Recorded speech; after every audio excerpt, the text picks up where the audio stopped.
Deux skippers de renom sont passés par les Hautes-Alpes en octobre, Quito Depavan et Yves Leblévec qui participent à la Transat Jacques Vabre en novembre. Ils ont voulu se préparer physiquement et ils ont fait appel à Éric Loiseau, alpiniste. Entraînement difficile juste avant la traversée de l'océan Atlantique. Pas trop peur d'être fatigué le jour J, Yves Leblévec? Le but est surtout pas de se fatiguer, encore moins de se faire mal.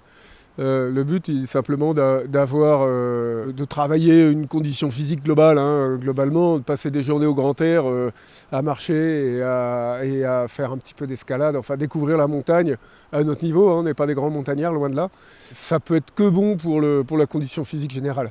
Déjà, ça ouvre l'esprit et puis ça fait du bien au corps, c'est sûr. Donc on s'en tient à des toutes petites courbatures dans les jambes et ça va bien comme ça.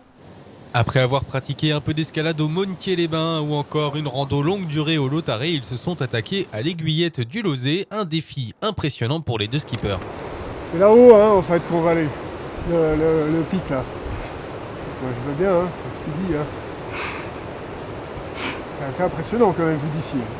Pour Quito Depavan, la montagne présente des différences avec la mer. C'était le but selon lui, couper avec la pression à quelques jours de la Transat. La mer, c'est plutôt un monde horizontal, et puis la montagne, c'est exactement l'inverse, c'est un monde vertical, donc ça nous change énormément. Ça nous change de notre quotidien finalement, et je crois que ça fait du bien. Je crois que c'était l'idée première de ce stage, c'est de changer d'univers et se retrouver dans un monde un peu différent qu'on connaît mal, et qui forcément nous perturbe un petit peu. Et départ de la Transat le 3 novembre, les skippers ont donc quitté les Hautes-Alpes à contre-cœur, mais avec des souvenirs et des images plein la tête.